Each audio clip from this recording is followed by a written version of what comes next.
Picture this. You're living in the South Australian desert in 1953. It's your home.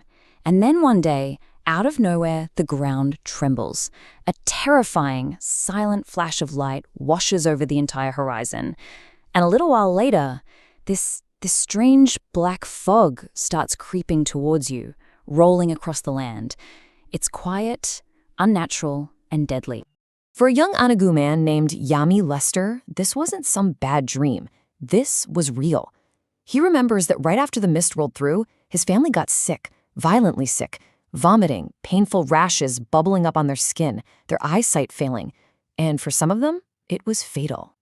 So that's the central mystery, isn't it? What in the world was this silent killer that just fell out of the sky and poisoned people where they stood? The answer is just chilling. It was radioactive fallout. And that one terrifying day, that was only the beginning. The beginning of a story that was deliberately buried for decades in secret government files and deep in the Australian soil itself. Together, we're going to unearth the secret deal that poisoned a continent. Welcome to Veiled Histories. Okay, so to really get our heads around how this could even happen, we need to look at the backroom deal that turned a huge piece of Australia into a testing ground for Britain's most terrifying weapons. So, in the early 50s, Britain is racing to build its own atomic bomb, but it needs somewhere remote to set them off. So where do they look? Australia. And the Australian Prime Minister, Robert Menzies, he pretty much jumped at the chance. After a few early tests, including the one at Emu Field that created that black mist, they settled on a permanent site. They called it Maralinga. And I mean, just listen to this quote. This right here tells you everything you need to know about the attitude at the time. A great willingness to help the motherland. This wasn't a partnership. Not really. It was Australia playing the role of the loyal colony, eager to please. And it gets worse. Decades later, a royal commission dug into all this, and what they found was just shocking. Prime Minister Menzies gave the green light without even asking Australian scientists what they thought. He hid key details from his own government. And get this, the formal agreement to do the tests was signed after the first bomb had already gone off. Australia was just told to trust that the British knew what they were doing. So the deal is done. Now let's get to the tests themselves. Because here's the thing. The real, lasting danger wasn't those giant, spectacular mushroom clouds. No, it was something far, far quieter and much more sinister. You see, there were two kinds of tests. You had the 7 major trials, which were the actual atomic bombs going off. Big, flashy, and they spread fallout everywhere. But then there were the minor trials, about 550 of them. These weren't about big explosions. They were about deliberately burning and blowing up chunks of plutonium with regular explosives, just to see what would happen. And this map, this is the result. This shows where all that burnt plutonium went.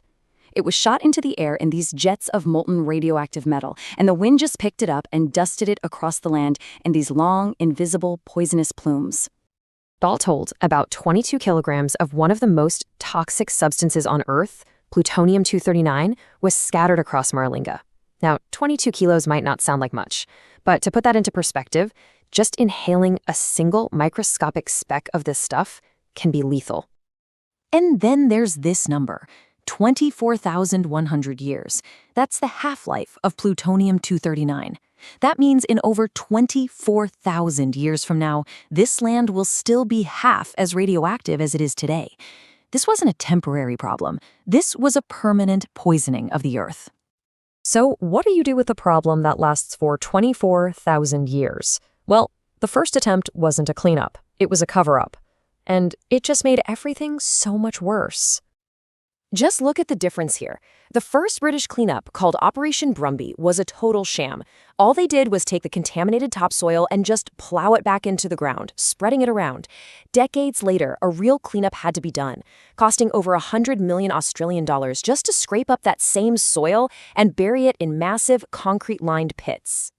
This is when the truth finally, officially came out. That 1985 Royal Commission was absolutely scathing. It found that safety standards were a joke, even for the 1950s. It found a likely link between the tests and cancer. And it exposed the so-called partnership for what it was. British scientists got full protective suits, while Australian workers often got nothing. The UK called all the shots. You know, it took a massive public inquiry to drag this truth into the light. And uncovering stories that powerful people tried to keep buried is exactly what we do here. If you think these veiled histories are important, then help us bring more of them to the surface. Just take a second to like this explainer, share it with someone who needs to hear this story, and subscribe to the channel. And if you hit that bell, you won't miss what we uncover next. It really does make all the difference. So the Royal Commission laid out the facts, but it couldn't undo the damage. Let's turn now to the human cost, the legacy of this poison that continues to this very day. To really get the full impact on the Aṉangu people, you have to understand this concept: intergenerational trauma. It's the idea that the pain and suffering of one generation, whether from violence or being forced off their land, or in this case being poisoned, doesn't just disappear. It gets passed down to their children and their children's children, like a toxic inheritance. Now, while we don't have this exact data from Maralinga survivors, we can see how this works by looking at data from another Australian tragedy, the stolen generations. This chart shows their descendants have clearly worse health and well-being outcomes. This is what intergenerational trauma looks like as a statistic, a long, dark shadow that stretches across time. And if you're asking yourself, how could they let this happen? Well, this quote from an Australian chief scientist in 1956 says it all. A local officer was worried about the handful of natives living in the test zone, and the official response was that their well-being was less important than the British Commonwealth's agenda. They weren't just ignored, they were considered disposable.